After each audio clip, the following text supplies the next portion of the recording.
Добро вечер, јас сум Васко Ефтов, емисијата во Центар на телевизија Алфа. Вие сте на вистинското место, почитувани гледачи, бидејќи во наредните 60 минути.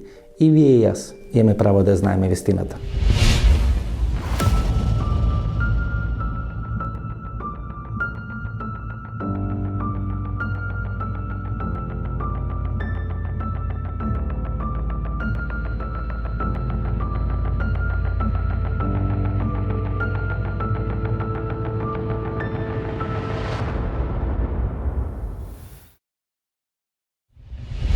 Ирина Јовева е поранешна новинарка на најголемата телевизија во Словенија, Поп ТВ, родена во 1989 година во градчето Есеница, некаде 100 км оддалечено од Љубљана. Таа беше носител на листата Маријан Шарец. Маријан Шарец е премиер на Република Словенија. Ирина Јовева беше носител на таа листа и вечера во неј ќе дознаеме дали ќе биде првата македонка која е избрана да биде европарламентарец во новиот Европарламент.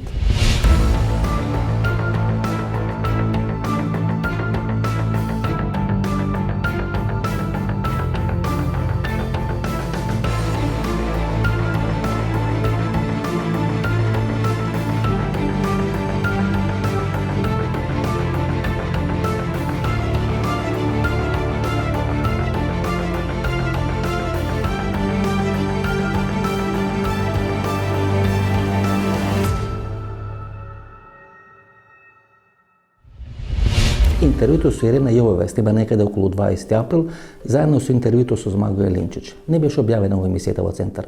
Знаете зашто, почитувани гледачи? Бидејќи Ирина Јовева одбра да говори на словенски јазик во интервјуто за една македонска национална телевизија, иако сосема коректно и сосема добро го говори македонскиот јазик. Ирина Јовева, македонка од Словенија. Личите на македонка вака. Имате некоја античка убавина. Фала. Да.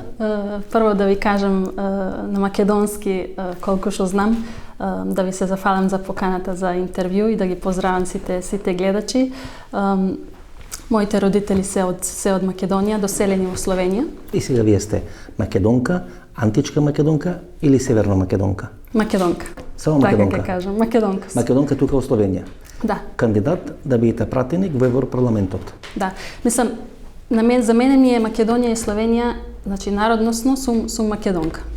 А иначе родена сум во Словенија. Да, родена сум во Словенија и со моите родители заедно, тоа е заслуга на нив. Се трудеа да ми го овозможат, да ми ги покажат и македонската култура и словенечката, ама јас се осеќам Словенија дека е мојот дом, тука сум родена, размислувам на словенечки, полесно ми е да зборам на словенечки. Ќе го правиме интервјуто на словенечки? Да. Вашата магистратура е Македонското национално прашање и Европската унија. Да. Ви имате магистрирано на таа тема. Ja. Дали вие согласувате со промената на името Македонија? Како е вашиот став по Ирина Јовева? Ке бидете пратеник во Европарламентот. Ние, како македонци, многу ја сакавме Маријана Петир, кој беше пратеник во претходниот состав. И ја сметавме дека иако е хрватица, дека е поголема македонка од сите македонци, бидејќи се бореше за името Република Македонија. Дали веќе се борите за името Република Македонија или прифаќате промена на името во Северна Македонија? Здај, че зачнем чист з осебнега сталишча. Да, ви имате магистратура. Што пишувате во вашата магистратура? Равно о тем сам говорила у магистарски налоги. Јас се интимно не стринјам с премембо имена, код тако. За ме е Република Македонија, тоа е прва ствар. Друга ствар е па таа да очитно за напредок Македонија е било потребно некај наредит. Нажалост, Македонија тука е потеганла, бом рекла, крајшо и морала спременит име. Мислите дека вреди да се влези во Европска унија, која ќе биде за 10, 15 или 20 години, или да се влези во НАТО се смени име? Гледате, Словенија не даде ни 1 километар од Пиранскиот залив. 20 години Словенија и Хрватска се караа. Водеа спорови околу Пиранскиот залив и Словенија не попушта околу Пиранскиот залив. Гледате, 1 километар на Пиранскиот залив вреди многу помалку од името на една држава. Исте членки на НАТО и НЕО. Вреди ли за членство во НАТО и ЕУ? Не 1 километар да дајте, туку име, кој ви е идентитет, кој ви е историја, кој ви е све. Да дајте за да станете членки. Вие сте членка на Европско. Не вреди ли тоа? Tako kot sem rekla, zdaj najbrž tudi oni razmišljajo v tem smislu, da je bilo nekaj nujno treba narediti in pustiti na stran mogoče te in nacionalistične pristope in malo pozabiti. Dobro, вие ќе бидете пратени во Европарламентот. Што ќе кажете таму? Ќе зборнете ли на македонски? Ние постојано сме велеле, Грција е мокна, албанците се мокни, бидејќи имат мокна диаспора. Еве вие сте сега македонка во Словенија со потекло од Зрновци. Зрновци е бастион на ВМРО ДПМН. ВМРО ДПМН во Зрновци им е изгубено 28-29 години. Едно од 4 општини сега кој ВМРО најслаб е Зрновци, кај има градоначалник. Ке кажете ли нешто за Македонија во Европарламентот кога ви изберат? Ке речете ли името да се брани во Европарламентот? Ке кажете ли дека сте горда македонка која има држављанство словенско тука? Дали можат македонците нешто од вас да очекуваат? Јас сум поносна на своје македонски коренине. Тоа е дејство, да сум поносна и се не срамуjem тега. За у први врсти сум бомпа европска посланка из Словенија. Гледате, почитувани гледачи, на нас македонците не ни требаат непријатели. Доволни сме си самите на себе.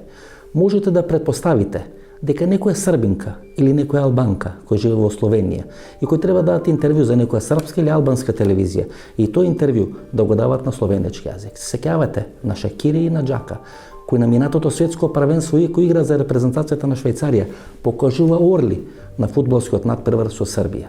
Ние македонците не знаеме да се цениме. Ние македонците не знаеме да го цениме нашиот национален идентитет и затоа така лесно не газат. Ова е само една приказна на тоа македонско самоуништување.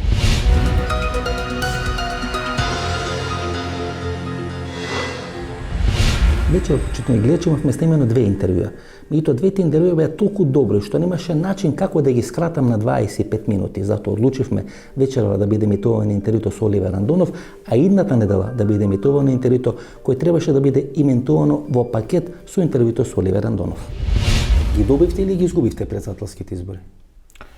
Според мене ги изгубивме.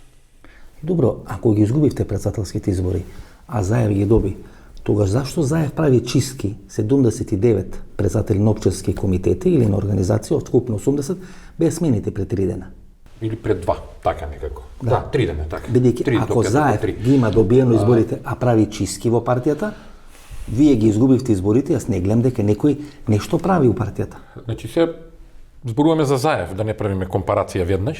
Не правиме компарација. Да, не ќе направиме компарација. Прашањето дали ги добивте или ги изгубивте, рековте ги изгубивте. Така. Јас велам, ако ги изгубивте изборите. Тоа е мој став дека ние ги изгубивме изборите, затоа што И то не само претседателските ги изгубивте, локалните избори.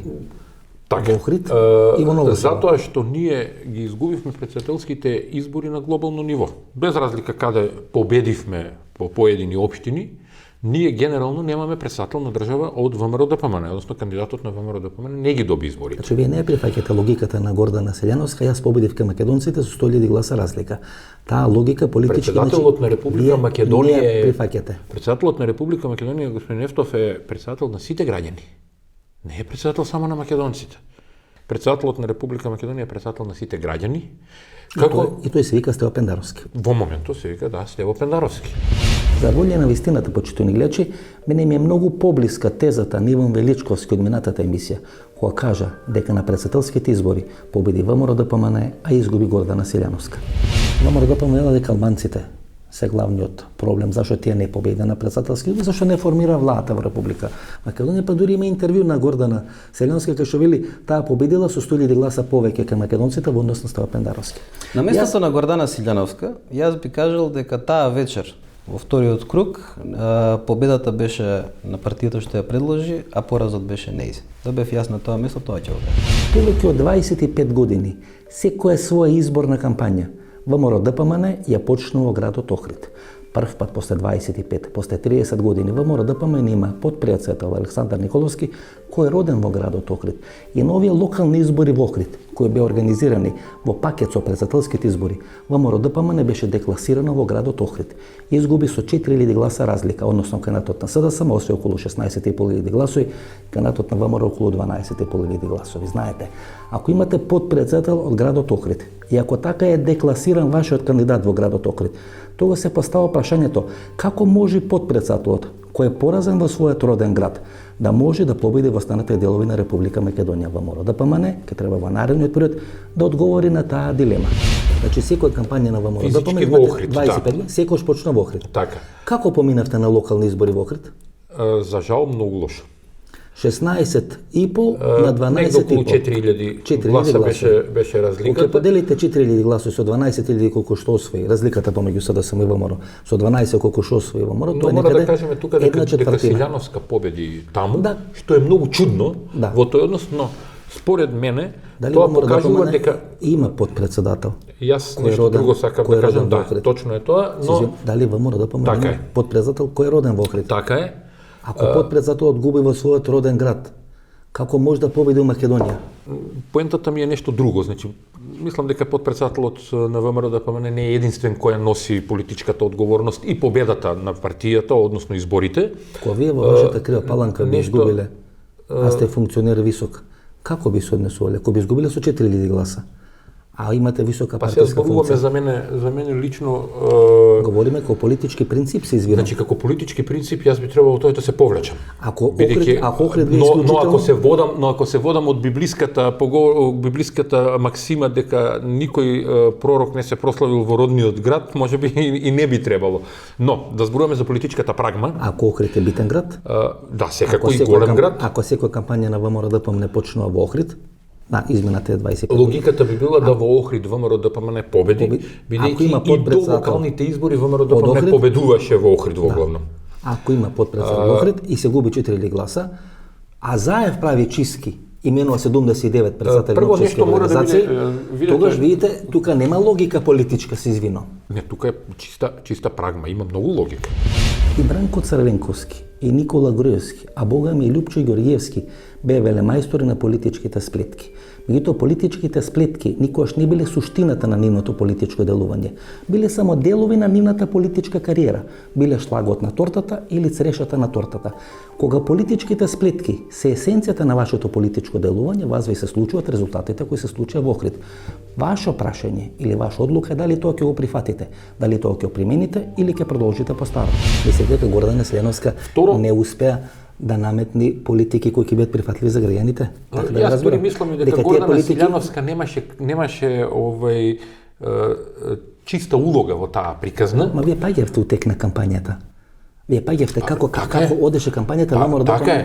Значи, видите, во изминатите 25 години, секој СДСМ паѓал во кампањата, па дури 2002 година, кога СДСМ го остварил... Дури помеѓу двата круга ние имавме условно кажано во однос на СДС пат. Прв пат СДС растеше во кампањата, ВМРО ДПМН не паѓаше. Така. Токму затоа и сакам да кажам дека граѓаните не ја препознаа Гордана Силјановска како експонент на политиките на ВМРО ДПМН, а никаде не дојде во кампањата до израз политиките на ВМРО ДПМН. Но Гордана може да биде носител во прва изборна единица. Јас не знам за тоа, значи јас не сум во раководството на ВМРО ДПМН да можам да знам кои се плановите точно. Колку што гледам ја, штабовите не се затворени. Секако но со оглед на тоа дека некои луѓе од штабот на Гордана Силјановска во текот на самата кампања не настапува храбро, така да кажам, туку доста се повлекуваа во некој втор, трет ред. Ми е чудно сега како мисли да оди за носител на листа. Тоа значи дека ВМРО ДПМН повторно игра на некоја друга карта. Ако дојде до промена на изборниот модел, ако Македонија биде трансформирана во една изборна единица, тога шансите на Солза Грчева да има своји пратеници во македонскиот парламент станаат од ден на ден се поголеми. И сосема се оправдани стравувањата на ВМРО ДПМН дека Солза Грчева може да им земи дел од нивните гласови или со земање на тие дел од нивните гласови да го намали нивниот резултат во број на освоени пратенички мандати. Солза Грчева за председател. Убаво звучи. Да, убаво звучи примамливо, заводливо. Многу луѓе очекуваа дека ќе ме видат на листа. Не ви победи структурата вашо ВМРО, да победеше Мјалков, веројатно ќе вика сега Солза Грчева за председател. Па не, независно од гарнитурата, значи голем број на луѓе сака да ме видат, меѓутоа се одлучивме не. Ја промашивте битката во ВМРО ДПМН, да победеше Мјалков, Солза Грчева веројатно ќе беше кандидат. А зошто? Што е врзана Солза Грчева со Мјалков? Па е прво по штипска линија, второ и политички бевте.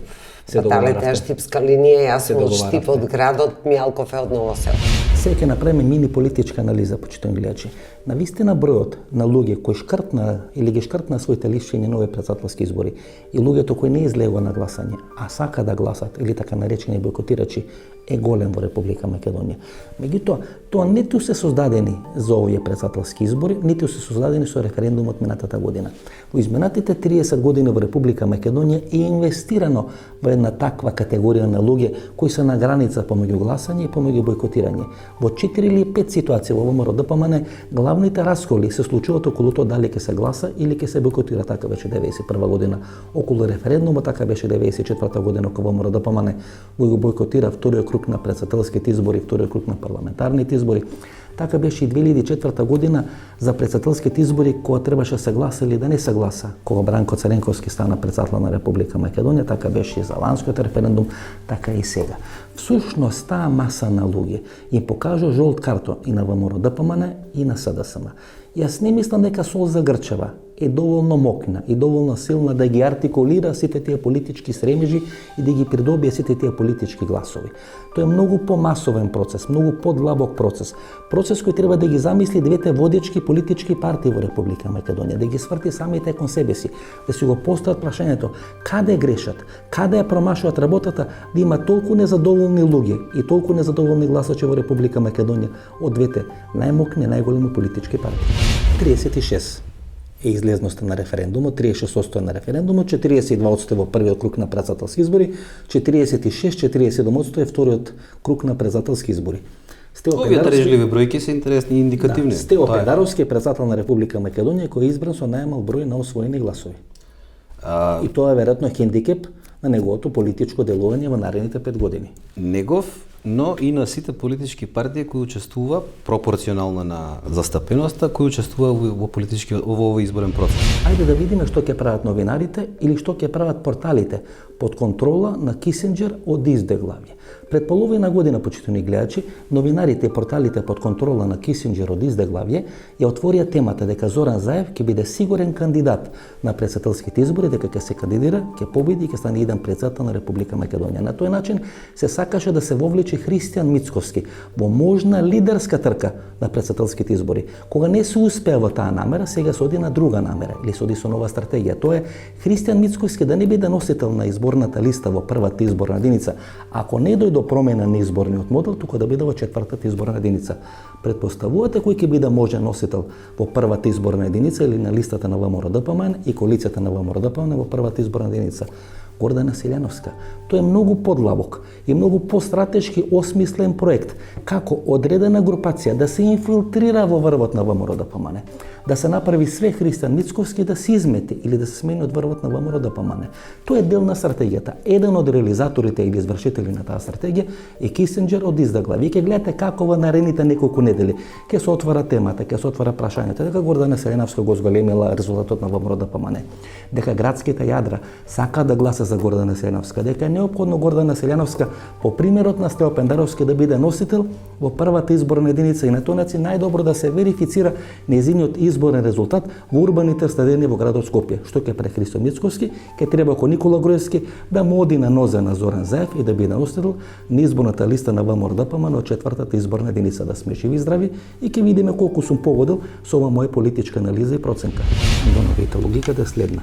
Ако не се менува изборниот закон, ако се остане на 6 изборни единици, и ако Гордана Селјановска биде носител, предпоставуваме, во прва изборна единица, бидејќи Гордана Селјановска не рече во својот говор после изборите дека се повлекува и дека се враќа на прајен факултет, туку даваше еден говор од пола сат кај што остае можности да продолжи со политиката, што значи дека остава можност да биде носител во прва изборна единица. Тогаш Христијан Мицковски ќе оди во четврта изборна единица. Можно. Истите луѓе кои тоа му го направија на Никола Груевски и го натера да оди во четврта изборна единица на 11 декември 2016, се плашат дека ќе му го направат на Христијан Мицковски. Четврта изборна единица е многу тешка за работа. Тој кој не работел во четврта изборна единица не знае како изгледа, односно кој не се занимавал со детали во поедини... Најхетерогена, бидејќи нели прилеп до бугарска граница. Така е, не за територијално, туку и по состав на население така, доста хетерогена. Значи имате и албанци, имате и македонци, муслимани, турци, роми. Имате три целини. Значи имате Струмичка неколку, целина, да, Струмичка, Кавадаречка, Повардарска и Прилепска. Да, Пелагониска, така, без Битола. Така да е тешка и... Тешка и за физичко комуницирање, а тешка е и по однос на населението кое се наоѓа таму. И уште еден елемент да не заборавиме, исклучително е тешка во други два сегменти, а тоа е прво, Заев беше долги години градоначелник во Струмица и структурата негова цврсто стои, а Струмица има добри линкови со Повардарскиот дел, каде што влијае силно на тоа, а во однос на Прилепскиот регион имаме една изразена состојбеност големен криминал и подпир на криминалните структури. Вие не може да го менувате името на државата, почитувани гледачи. Вие не може да го коригирате или да го менувате идентитетот на македонецот, а при тоа да не го смените името на партијата СДСМ. Меѓутоа во СДСМ очигледно дека имало многу поголем отпор од тоа што претпоставувавме за промена на името на партијата. Дел од причините за тие чистки и тие промени или смени на 79 председатели на општински организации во СДСМ од вкупно 80 општини во Република Македонија може би се доложат на фактот дека Зоран Заев морал да го смени името на партијата. Затоа, за да може тоа да го направи, морал да ги направи чистките во партијата, за му требала средбата со Бранко Царенковски. Сушно Зоран Заев имаше најави од Куманово, од Скопје и други градови, кај што тој национален елемент е многу поизразен во однос на другите градови во Република Македонија, дека ќе му се спротивстават ако влезе во процес на промена на името на СДСМ, односно тоа не биде Социјалдемократски сојуз на Република Македонија, туку биде Социјалдемократски сојуз на Република Северна Македонија. Зошто Стево Пендаровски? Па Стево Пендаровски не е директно социјалдемократско решение, меѓутоа веќе многу 2 децении гравитира околу и во Социјалдемократски сојуз. Околу гравитира Стево Пендаровски? На почетокот гравитираше кај Доста Димовска и мора и кај Павле Трајанов, а подоцна си гравитира цело време околу Црвенковски конкретно во Социјалдемократски сојуз. 2014 година вие сте се уште во СДСМ, кога Стево Пендаровски ги губи првите председателски избори од Ѓорги Иванов.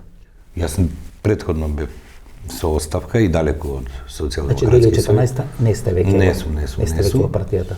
Меѓутоа Стево Пендаровски ги изгуби изборите затоа што Социјалдемократски сојуз као поддржувач и организатор или партија која се застана позади неговата кандидатура, очено лошо ги одработи претседателските избори.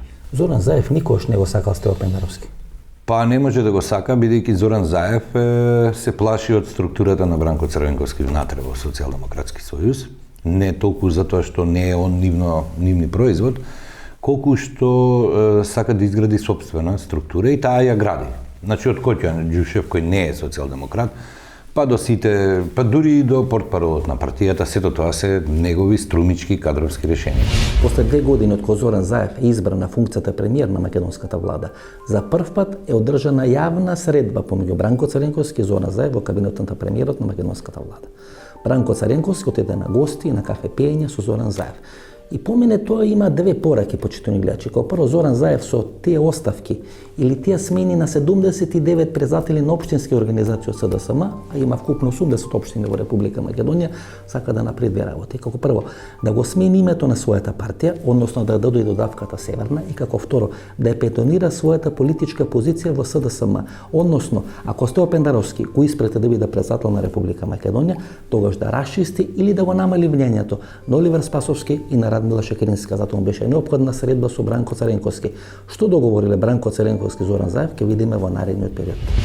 Ако Заев минува 78 председатели на општински организации, а велите ги доби изборите председателски, која е логиката според вас зошто Заев влага во еден таков политички инженеринг? Мене ми се чини дека Зоран Заев од кога смени све живо и диво во државата, зборам за име, презиме, идентитет и така натаму, државјанство. Ке мени лично име и презиме, така? Ке менува име на партијата. Ке менува име на СДСМ. И јас мислам дека ке дел од председателите на општински организации, може би во Центар, Богдановиќ, може би во Куманово, може би не знам, во некои, ајде да речеме, понационалистички средини, можело да има отпор.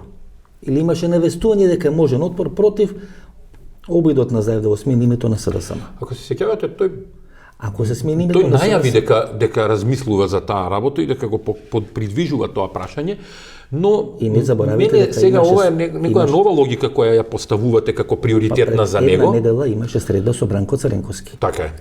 Името СДСМ и регистрацијата на СДСМ имат направено Бранко Цренковски и Никола Поповски. Цренковски како председател 91 година на таа партија, Никола Поповски како генерален секретар. И после 2 години премиерски мандат на Зоран Заев, прв пат во премиерскиот кабинет се срекат Бранко Цренковски и Зоран Заев. Разговара за некоја иницијатива која треба да се случи во Скопје. Јас мислам дека разговара дали ќе се менува името на СДСМ. Значи тој ако се смени името на СДСМ, ќе мора ВМРО ДПМН да го менува своето име. Токму ова логика што ја кажувате, плюс притисокот на СЈО. Значи и плюс неспроведувањето на законот за финансирање политички партии. Значи некој се обидува да ја скрши кичмата на ВМРО ДПМН. Јас мислам дека ВМРО ДПМН може само по сила на закон или не знам каков притисок да го промени името, бидејќи сега скоро се правеше пререгистрација на партијата. Они бара да се но донеси закон. И мислам дека ВМРО ДПМН нема да го смени името, ќе бара некој модус во кој бара закон да се донеси. ВМРО да не се користи во политички цели. Ниту една партија да го нема пречисот во. Тоа е генералната опција на СДС. Ова состојба по однос на кршење на ВМРО ДПМН е долготрајна. А замислете бугарите да побараат. Па мене не би ми изненадило во преговорите за историјата да побараат нешто такво. Замислете бугарите. Посебно ако се заинати Каракачанов да го бара тоа, не би ми изненадило во договорот кој сега помеѓу историчарите се готви, нели? Бидејќи главниот удар на СЈО ВМРО ДПМН да биде избришена од политичката карта. Ама тоа е веќе наназад 2,5 години, значи ова беше мој став, ова беше мој став уште 2017 година, колумните ако се вратиме наназад, случајот Талир е тоа. Финансирање на политички партии. Така е. Со можност да бидат згаснати. Како ХДС што му се закануваше случај со Санадар. Не само да бидат згаснати, во овој случај треба да се промени името на партијата, да се избрише ВМРО. Кодот да се промени, бидејќи знаете како ние сме сега во една фаза на потполна општествен дискурс од онаа што е македонизам.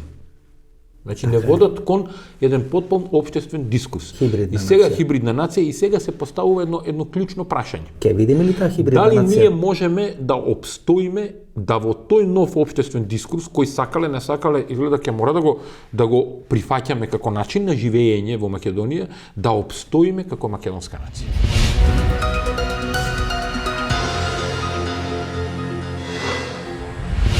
Ако вие на бошњаците им речете дека се торбеши, претходно или сега, тие ќе се навратат. Ако им кажете на ромите дека се цигани, исто ќе се навратат. Ако им кажете на македонците дека се северно македонци, нема се навратат. Значи, ние немал национален капацитет во однос на сите етнички и секакви други групи во Република Македонија. И тоа го имаме во сопствената држава. Гледате, тоа е фрапантно нешто со кое ние како македонци треба да се соочиме. Така е, тоа е за жал вистината со која се соочуваме. Затоа и кога велам дека треба и на политички прагматичен план во изборите да се отвара ВМРО ДПМН во апсорбција на повеќе гласови, ние само така ВМРО ДПМН може да дојде на власт. Албанците во Албанија шкипитари се нарекуваат. Ако вие на албанците во Македонија го кажете тоа, тие го сваќаат навредливо. Како навреда? А не е навреда, всушност тоа е. Само ние македонците не се навредуваме. Само нас македонците што сакат ни прават, а ние тоа демократски го прифаќаме. Знаете како има македонци.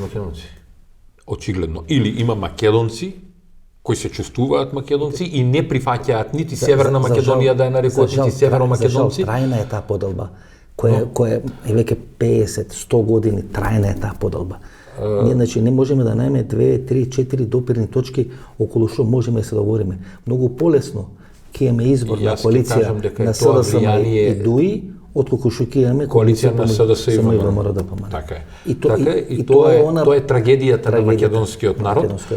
И јас мислам дека ние во тој контекст влечеме историски белези, затоа што да сме биле консолидирани како нација и да сме биле единствени, веројатно ќе успеело и Илинденското востание или ќе имало некое друго успешно востание, ќе се формирала држава во времето кога големите сили кон крајот на 19. век и почетокот на 20. век овде формирале нации и држави, ќе сме се формирале и ние немаше да доцниме толку во сето тоа и повторно во тоа доцнење и во една своја држава, Република Македонија, ние не успеавме да застанеме цврсто на нозе. Се сеќавате каква хистерија правеа српските медиуми? Се сеќавате каква хистерија до пред 2 месеци правеа српските политичари дека Зоран Заев, дека Скопје се центарот од каде треба да биде рушен Александар Вучич. И ние направивме 2 емисии на таа тема, бидејќи тоа беше релевантна балканска тема. И што се случи? Пред 2 недели Александар Вучич како попче дојде на инаугурацијата на Стево Пендаровски. Пред 10 дена Зоран Заев беше главна звезда на отварањето на таа магистрала која поминува низ Грдаличката клисура. Има најави сега, почитувани гледачи, дека во наредните 2 или 3 недели можно е Тајип Ердоган да дојде и да ја посети Република Македонија. Гледате како овој човек, кој сите го подценувавме, со кој сите правевме вицови, лека по лека се наметнува како еден релевантен балкански играч. ВМРО ДПМН треба да најде соодветен одговор како да ја спречи таа балканска промоција на Зоран Заев, како да понуди нова стратегија и како со тоа нова стратегија да победи на следните редовни или предварени парламентарни избори. Пред еден месец министрот за одбрана Александар Вулин вели Скопје е центар за разузнавачки активности против Србија. Значи, едно е тоа да го напишат медиумите во Србија, второ да го каже министер за одбрана. Кога министер за одбрана на соседна држава ќе каже дека во Скопје, која е соседна држава на Србија, е центарот за разузнавачки активности против Србија, тоа има тежина. Нема реакција, министре. Нема реакција. Па, нажалост, ја сам у праву. И сам ја среќен због тога. Али ми смо тоа веќе видели. Скопје сада изгледа као Будимпешта 2000-те године, када се тамо окупljalo и разни људи и разне обавештајне службе кои су имале задатак да од Србије направе лоше место за живот. Во 17 часот попладнето на 5 мај во вториот круг на претседателските избори во ВМРО ДПМН очекува 30.000 гласови од нивните потенцијални албански коалициони партнери. Тие 30.000 гласови не дојдоа никош, почитувани гледачи. И тоа можеше да се предпостави од писмото на Блеир Мека кој го имаше испратено до македонската јавност и до неговите гласачи кај што имаше категорично потенцирано дека во недела на 5 мај тие треба да излезат и да го поддржат евроатлантскиот процес на Република Македонија. Мислам дека ако Блеир Мека излезеше и кажеше гласајте за Стево Пендаровски, тоа ќе имаше многу помал ефект за Стево Пендаровски отколку вака суптилно испратена политичка порака. И ово писмо, се сомнем дека го имат напишено во партијата на Блеир Мека. Тоа е напишено во една од мокните амбасади во Република Македонија, мокните странски амбасади во Република Македонија. ВМРО ДПМН по втор пат не ги добива албанските гласови. И во таа политичка партија треба да направат политичка или стратешка анализа зашто тоа по втор пат им се случи. Дали очекувате ДУИ СДСМ да имат предизборна Ќе ви одговорам. И дали очекувате дојде до промена на изборниот модел со една изборна единица? Минатата емисија тоа го отворив прашање, се сакам со вас да го продлабочиме. Ќе ви одговорам, само дозволете ова да го кажам, затоа што на почетокот кажав дека има сличности помеѓу Македонија и Соединетите Американски држави. Не е залуден обидот на Соединетите Американски држави да пресликаат некои работи во Македонија. Значи, Американската нација како е настаната?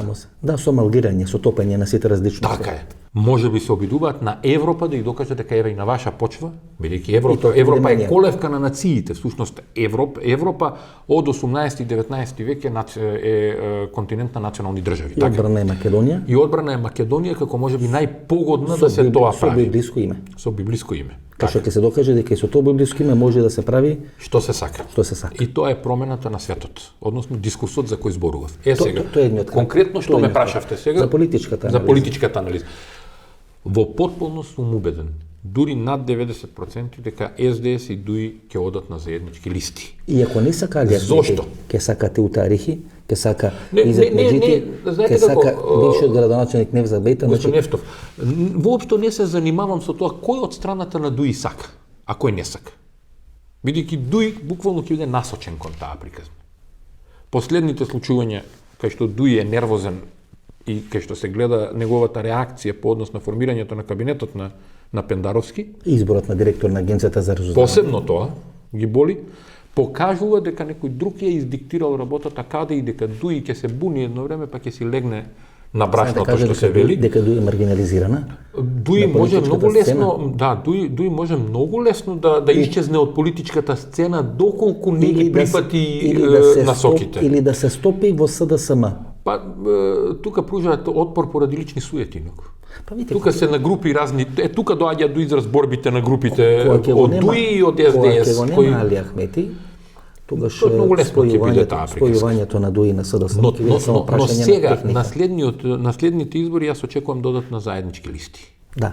И ДУИ нема да се однесува кон СДС како што се однесуваше кон ВМРО ДПМН 2017 година во јануари при договорот за формирање на влада која не ја формира. Ите таму во ДУИ во СДСМ не седат глупи луѓе. Седат луѓе кои се разбират многу сериозно во политика. И кога тие луѓе ќе слушат анализи на Владко Ѓорчев, дека ако сега биле парламентарни избори со резултатите на председателски избори, ВМРО ќе има повеќе мандати од СДСМ, тоа желат, како ние тоа да го компензираме? Не треба на ни Владко Ѓорчев да им го каже, знаат тие по бројот на гласови во поедини дека тие 60.000 гласа разлика. Прво ќе пробат да ги зголемат на 80%. Две варијанти може тука да има. И втора работа сигурно да проба да направи една изборна единица. Токму тоа сакам да кажам, две работи може да има. Зависно од тоа колку ДУИ ќе биде под притисок да влезе во коалиција со СДС на заеднички листи и каква ќе биде внатре политичката проценка на ДУИ, дали ќе им требаат повеќе пратеници албанци за да покажат национална моќ, етничка моќ, ќе од на 60-40. Јас гарантирам дека СДСМ ќе им предложи 60-40. Ама тоа јас го очекувам. 60% СДС, 40%. Дури можеби тоа ќе биде 55-35 за да остава 10% за оние другите малцински партии кои им се Зоран Заев нема лимит во ветувањата што ги дава. Не, тоа е јасно. Него не сакам да го во овој момент воопшто анализирам. Му е битно само да го добие мандатот после следните парламентарни избори, за да може со ветување да ја формира владата друга. Така е. Затоа и одам на таква анализа, дури ми е страв страв, условно кажано, дури малце е проблематично да кажам една проценка дека ако они тргнат на таков начин во избори, може да извршат психолошки притисок, а и теренски секако, бидејќи тука ќе се вклучат разноразни приказни, без разлика дали ќе имаме техничка влада по теркот на она пржинска влада или нема да имаме, кај што некои други персонални решенија и начин на размислување ќе зависи во МВР како ќе се функционира да се попречат некои други активности, но генерално вие мислите дека нема да има техничка влада? Не, ја мислам дека ќе има, но мене друго нешто ме загрижува. Колку дена ќе трае таа техничка влада? Ако нема техничка влада, Емил Димитриев ќе биде многу разочаран. Кога ги гледате настапите на Емил Димитриев, кога гледате настапите на Емил Димитриев во однос на новата агенција разузнавачка која се прави, која ќе биде под контрола на премиерот, па тој го брани законот, Фросина Раменски го напаѓа законот. Не, тука се други поенти се во прашање. Не сакам така. Емил Димитриев се Ајде не ги гледаме толку тривијално тие моменти. Малку шала, нели, бидејќи темата која анализираме е доста тескобна и многу предвидувачка. Сепак јас морам јавно да кажам дека го почитувам господин Димитриев, бевме во иста влада и отприлike во исти проблем бевме, така да кажам. Вие само еден ден технички премиер. Штета е да бидете ја бев министер еден ден во не во техничка влада, во влада на ВМРО ДПМН, а потоа бев 4 месеци во техничка влада. Штета е да бидете само еден ден. Па штета нешто, на 2 месеци, 3 месеци, да стои биографија 3 месеци. Видете, ако зборуваме за биографија, нели, ако зборуваме за биографија, нема никакво значење и еден ден стои дека си бил министер. Што да правиме сега? Љупчо Зиков стана директор на македонска телевизија 2006 година, кога сите знаеа дека ќе изгуби Владо Бучковски. И он стана само да му стои CV, да му стои биографија, па можете и вие 1-2 месеци. Па не, еден ден е доволно да стои у биографија, нели? Радмила Шекринска сама се става дека бидел ВД премиер во време кога Бранко Царенковски е во оставка и во време кога Хари Костов е во оставка. Да. Па на Википедија сама се пише дека била ВД премиер на македонската влада.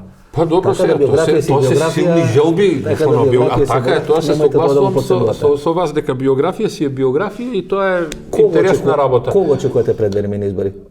Може ли тука да направиме анализа?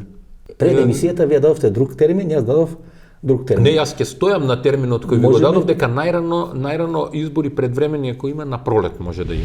Бидејќи Република Македонија под водство на Зоран Заев ниту ќе ги подобри своите економски перформанси, ниту ќе добие датум за преговори со Европската унија, ниту ќе може да направи било што друго на другите фронтови кои ги најави Зоран Заев, останува само прашањето на НАТО. Во оној момент, кога ќе бидат ратификувани сите договори за полноправно членство на Република Македонија во НАТО Сојузот, тога Зоран Заев ќе распише предвремени избори, дали тоа ќе биде декември и ќе биде идната пролет. Ќе видиме во зависност од ратификацијата. Во колективната меморија на СДСМ е како жик врежан датумот декември 2005 година. Декември 2005 година СДСМ и тогашната влада на Владо Бучковски добија кандидатски статус за отпочнување на разговори со Европската унија. Тогаш Владо Бучковски не одлучи да распиши предвремени избори. Бранко Цренковски во едно телевизиско интервју за емисијата во Центар тоа го сметаше како најголема грешка на Владо Бучковски. Ако таа 2005 година декември Владо Бучковски распишеше избори, Никола Груевски немаше да победи на изборите во јуни 2005 година.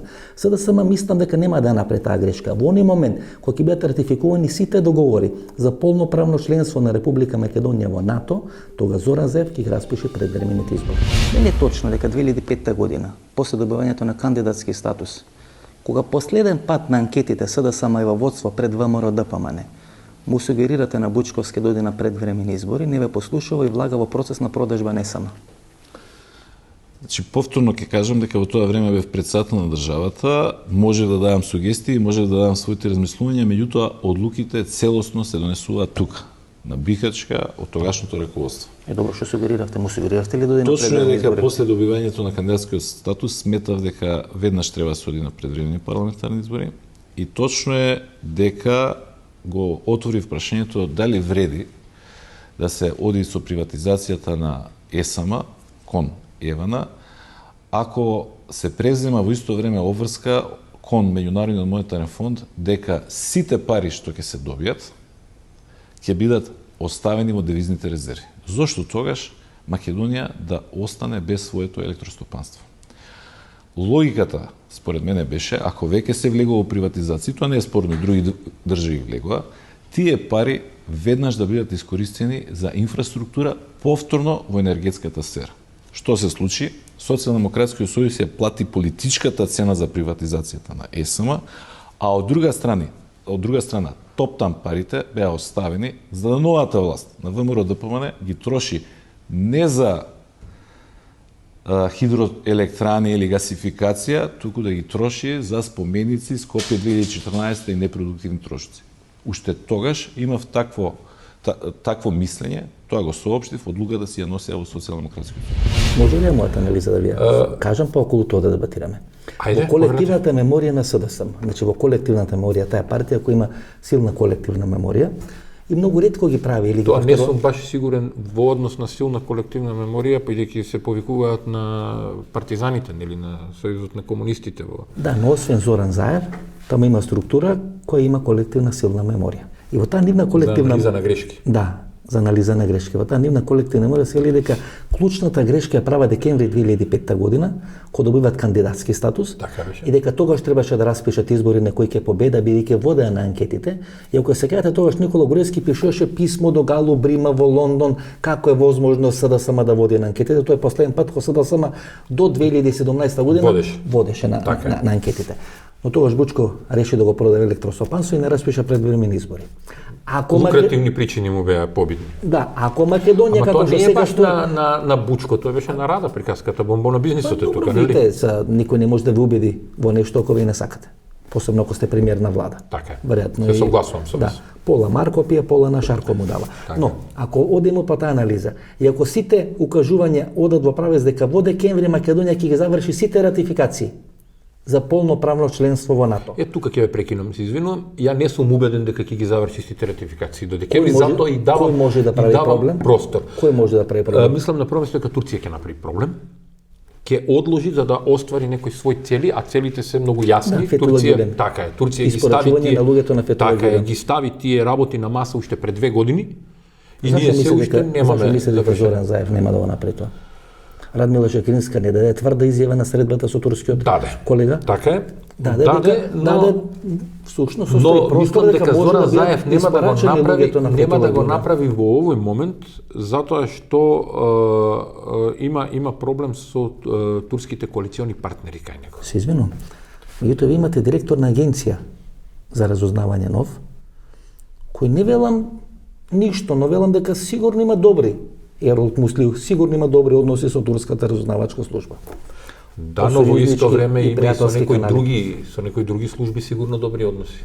Да, ако алудирате на Косово падна. Не, се извинувам. Видите, Косово предана година. Не алудирам на Косово.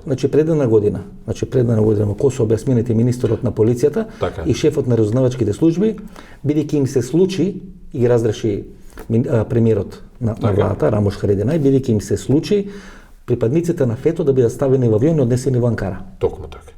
Затоа може ли слично нешто да се случи во Република? Сигурен сте? Во овој момент не. Јас мислам, видите, со Зоран Заев пушта шарена револуција низ вода, го пушта Сорос низ вода. За да остане на власт има и Фетула Ѓулен да го пушти низ вода. Не велам ја, не да не се разбереме погрешно, Васко. Нема да му трепни. Не, видете господин Ефтот, да не се разбереме погрешно. Јас не велам дека Зоран Заев има емпатии кон Фетула или нешто. Не, он има симпатии само кон власта. Така е. Значи групата околу него. Он не е спорно дека ќе го пушти низ вода и него, па можеби и своите околу себе министри некој ќе пушти. Само достане. Работава е кога ќе процени дека треба. Затоа и велам, во моментов му треба доволно гласови за да победи на следните избори. Затоа не сум убеден дека, не велам дека не е возможна вашата анализа која ја давате, но и да ние треба да добиеме дефинитивно решение во декември, сите да го ратификуваат, ние до декември имаме уште 7 месеци, не повеќе, така? На Заев му треба победа, за да може да направи предизборна коалиција со ДУИ. Победа нема да му даде ни економијата, ни Европска унија, ни метлата која ја најавува, може да му даде само НАТО.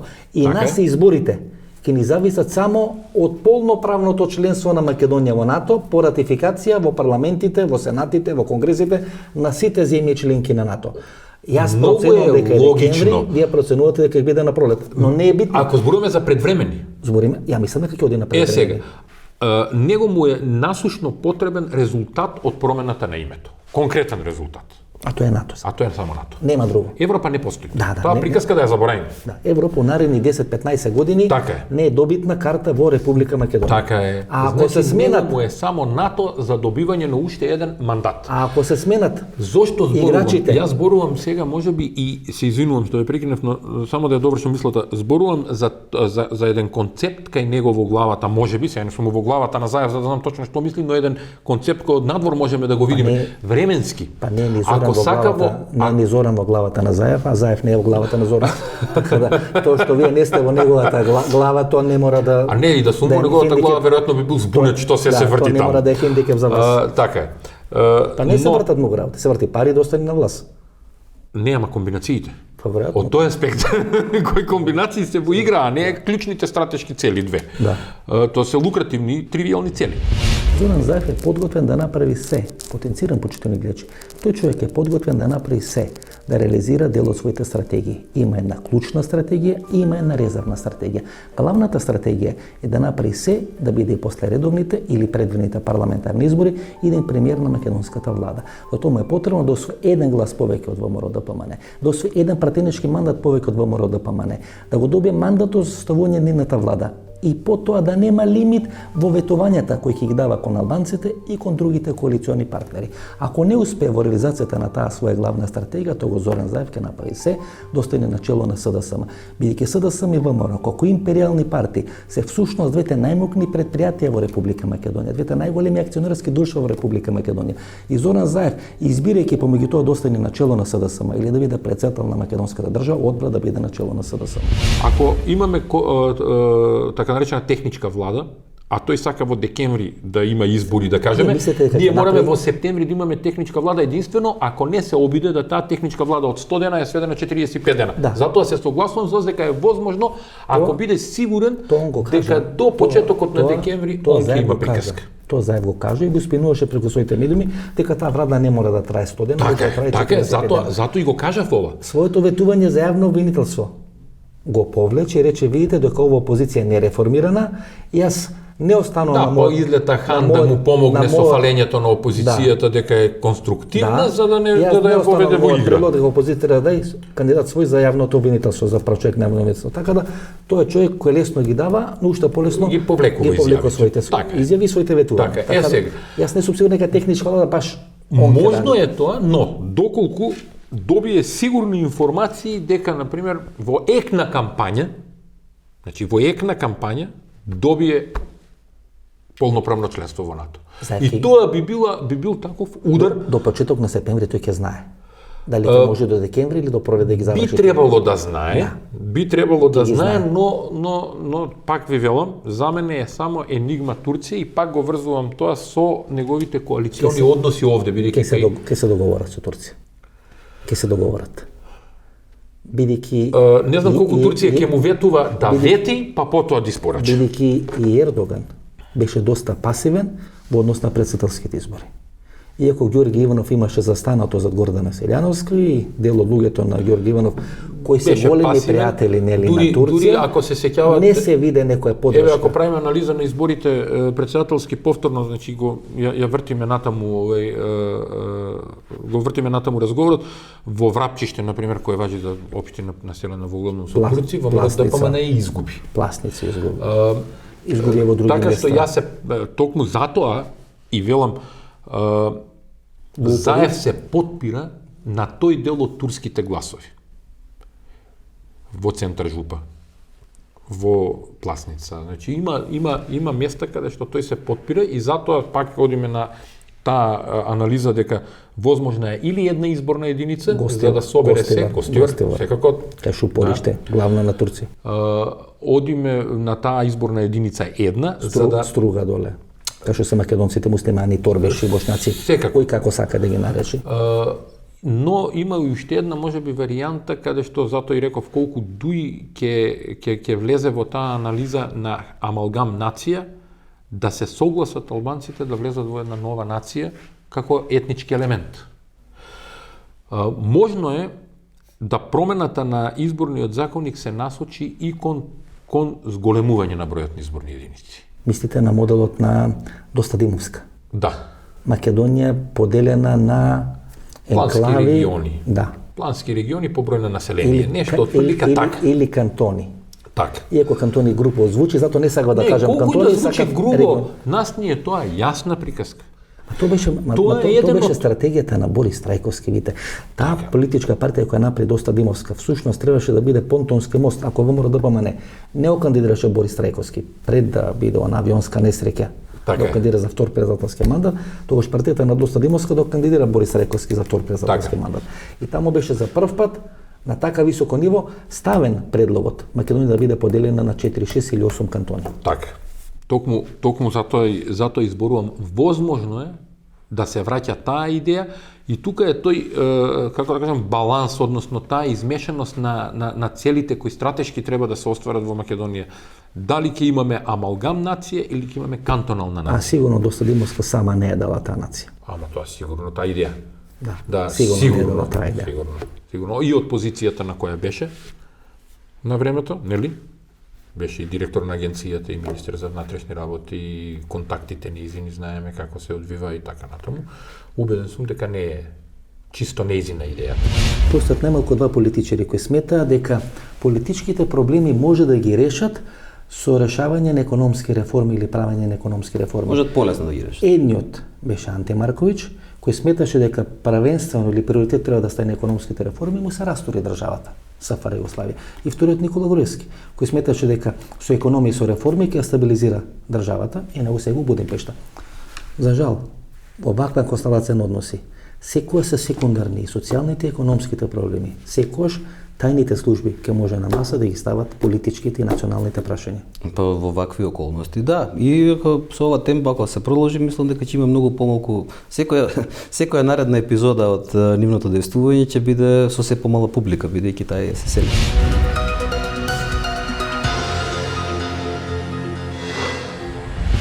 Павле Богоевски поднесе оставка. После една бомба.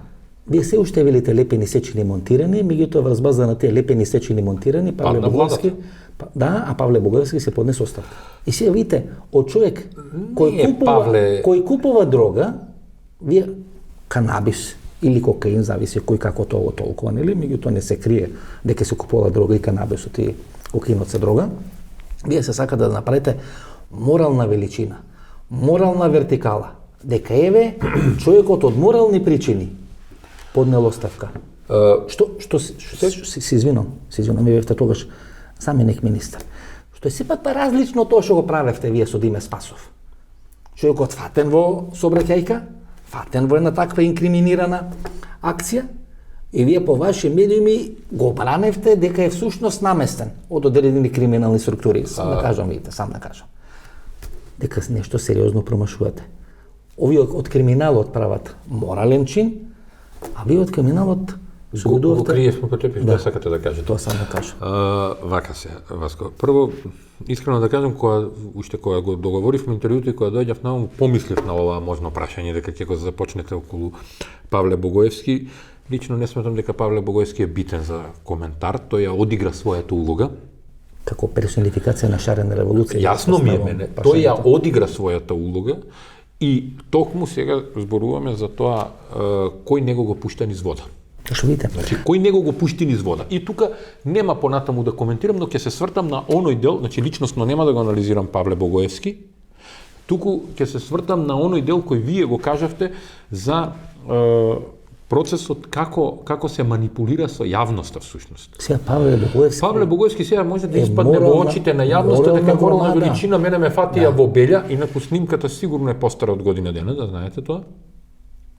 И Павле Богоевски влегува во една приказка, сега видите јас колку сум етичен и морален, се повлекувам, иако сметам дека не сум направил тешко кривично дело, купував канабис. Има ли тешко кривично дело? Набавка на недозволена трговија со опиуми и прокузори. Колку е тоа затвор? Па не знам, тоа се член 215, 216, таму меѓутоа има кривично дело. Има кривично дело по член 215 и 216 од кривичниот законник и таму мислам дека е предвидено тој кој тргува може да се казни со толку и толку затвор или кој нуди, кој овозможува користење во своји простори и така неколку работи. Сега не можам точно да се сетам колку беа казните предвидени за такво кривично дело, но како и да е и да дојде до судски процес за него, веројатно судот ќе си бара олеснителни околности. Земете го Боро Малборо како помина со бегање од полиција на Ново село, кај што ние за жал изгубивме. Се изгуби за мала разлика во 19 гласа беше, така некако.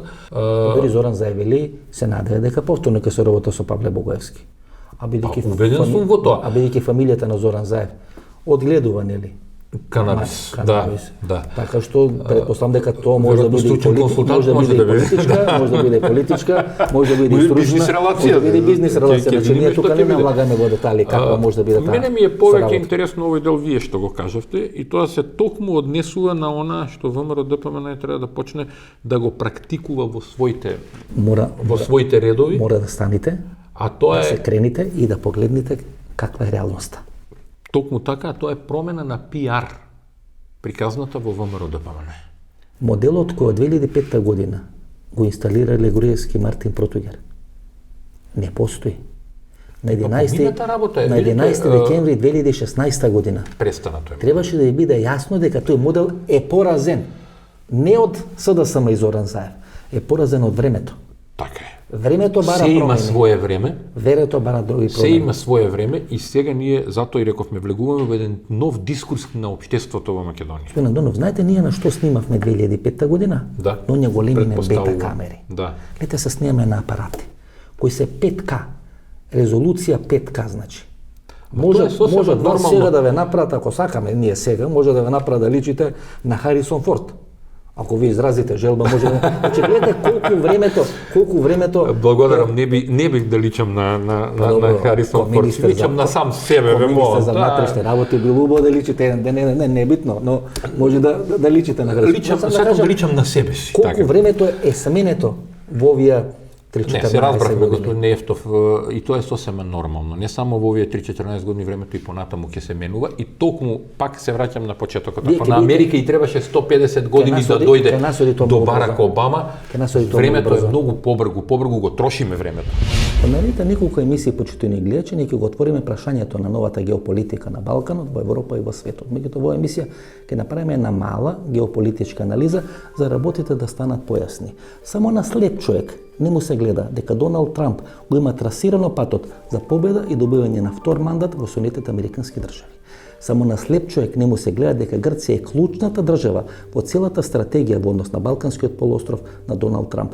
И само на слеп човек не му се гледа дека е возможно Константин Мицотакис да биде првиот грчки опозицијски лидер кој ќе биде примен во Белата куќа. Бидејќи на Доналд Трамп му е исклучително важно Грција да биде на негова страна, бидејќи му е исклучително важна геополитичката позиција на Грција и му е исклучително важно Мицотакис да победи на следните парламентарни избори во Грција, многу лесно може да се случи господинот Мицотакис, иако е опозиционер, да биде поканет во Белата куќа. Тоа се мои политички предвидувања и мои политички проценки. За да можете правилно да одговорите на тие предизвици и на тие промени во геополитиката, вие треба да ги знаете работите. Една од работите кои треба да се знае дека Грција е клучна држава, Грција е држава која е главен сојузник на Доналд Трамп, Грција е држава која многу ја сака Доналд Трамп, во која многу инвестира Доналд Трамп. И затоа прашањето на името беше така решено во корист на Грција, а не во корист на Република Македонија, и очекувам дека господин Мицотакис ќе добие силна поддршка на Доналд Трамп да победи на следните парламентарни избори во Грција. Ако ние не се соочиме со фактот дека Грција за Доналд Трамп е клучна држава на Балканот и пошироко, ако не се соочиме со фактот, а јас очекувам дека можеби лидерот на Нова демократија би можел да биде првиот опозиционер кој ќе биде примен во Белата куќа, бидејќи за Доналд Трамп е исклучително битно Нова демократија да победи на следните избори, предвремени или редовни парламентарни во контекст на европските избори. И ако овој договор го реализира лева партија во Грција и лева партија во Македонија, иако сите очекува дека тоа треба да го направи десна партија Нова демократија со ВМРО-ДПМН на Груевски, што треба да прави ВМРО-ДПМН? За да може соодветно да одговори на тие нови политички или геополитички реалности. Во меѓународните односи, посебно во односите со Грција, има потреба од контакт помеѓу ВМРО-ДПМН и Нова демократија. И тоа е несомнено. Ако победи Нова демократија во Грција, без разлика дали ќе победи Нова демократија, ќе трне ли возот во Република Македонија? Не сум баш убеден, но се неопходни контактите, како што се неопходни контактите со опозицијата во Албанија. Да не заборавиме, тоа што во Албанија денеска се случува и реакцијата од вчера на Рама кон опозицијата, каде што ги повикуваат да излезат на избори, укажува на тоа дека и на Рама не му е сјајна состојбата. Вучич беше донесен. Вучич беше, хајде да не речам приведен во наводници, да не речам, беше донесен во Скопје на инаугурацијата на Стефан. Малку и понижен. Да, апсолутно понижен. Но да, апсолутно донесен во Скопје и ни еден глас не им даме на Евровизија, значи видите, тоа се сериозни политички пораки кои преку музика и преку песна се испраќаат, и подоцна Зоран Заев со највисоки почести дочека на отварање на автопатот кај Грдаличка клисура. Така е. Значи никој му рекол на Вучич, ова е лидерот. Ова е играчот. На Балканот ќе одиш. Ова е играчот. И ќе се поклониш. Така е. Ова е играчот и тој играч се бори да добие уште еден мандат апсолутен. По секоја цена. По секоја цена. Тука нема да има милост. Нема Тоа да лимит. биде јасно, нема лимит ни милост. Нема, како што рековте, нема национални интереси, нема економски интереси, нема ништо. Има две работи. Бизнис фамилија. Бизнис фамилија, односно власт. Кој ги врзува бизнисот? Кој ги врзува бизнисот и фамилија.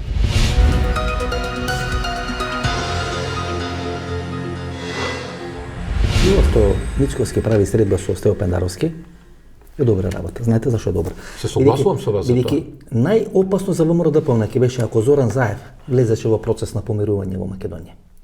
Зоран Заев за среќа на ВМРО-ДПМН влезе во процес на реваншизам во Република Македонија. Сега Стево Пендаровски ќе влезе во процес на помирување во Република Македонија. Па кабинетот му е така составен да биде кабинет на помирување. Клучната улога на клучната позиција на Стево Пендаровски, и сега можеби ќе зборувам прерано и предвреме, ако сака да добие втор мандат, условно кажано, ќе му биде токму насоката на помирување. И гледате што прел Бранко Царенковски. Ако рушењето на Лјупчо Ѓоргиевски, Бранко Царенковски го направи со добри односи со Борис Трајковски или со подобрување на своите односи со Борис Трајковски, процесот на рушење на Зоран Заев во ВМРО-ДПМН не мора да го почне со подобрување на односи со Стево Пендаровски. Токму така. И тоа не е работа дали сакате или не сакате да правите. Не, тука не сме да има сака или не сака. Јас не знам точно дали и за кога е договорена средба. Па имаше најава, брифинг од кабинетот на Стево Пендаровски, дека се во процес. Двата кабинети се во процес на договарање на средбата. И јас би советувал да се одржи таа средба, значи јас не знам до кај се процесите на договарање, ја би советувал да се одржи, тоа да се одржи што е можно побрзо пред посетата на Пендаровски на Брисел. Тоа е 22 јуни. за да се воспостави и личната релација, и професионалната политичка соработка и да се испрати порака до Брисел. Многу битен елемент. Веќе на 22 ќе знаеме дали ќе има предвремени избори, дали ќе има ратификација во парламентот, дали ќе суди на промена на изборниот закон. Тоа ќе го знаеме. Дали ќе има предвремени избори не може да знаеме на 22, ама ќе знаеме затоа што 6 месеци пред изборите треба да поминат за да се смени изборниот законник. Тоа е уште еден од елементите на времето кое го зборувавме пред малку, дали ќе имаме избори предвремени во декември или на пролет, но ќе видиме. Ќе видиме од динамиката. Ако некој наложи од Брисел дека треба да се оди во таа насока, верувам дека Заев, што се вели, со две раце ќе потпише тоа да го направи така, имајќи било каков пораст и резултат во политиката. А констатиравме дека резултатот му е само членство во НАТО. Ова беше емисијата во Центар Јасон Васко Ефто, почитувани гледачи. Вечера можете да последите интервју со Оливер Андонов. Идната недела тоа второ интервју кој е веќе снимено, кој најави дека одлично интервју, ќе може да го погледате недела 22 часот. До тога се гледаме. Пријатна вечер Македонија. Каде да си?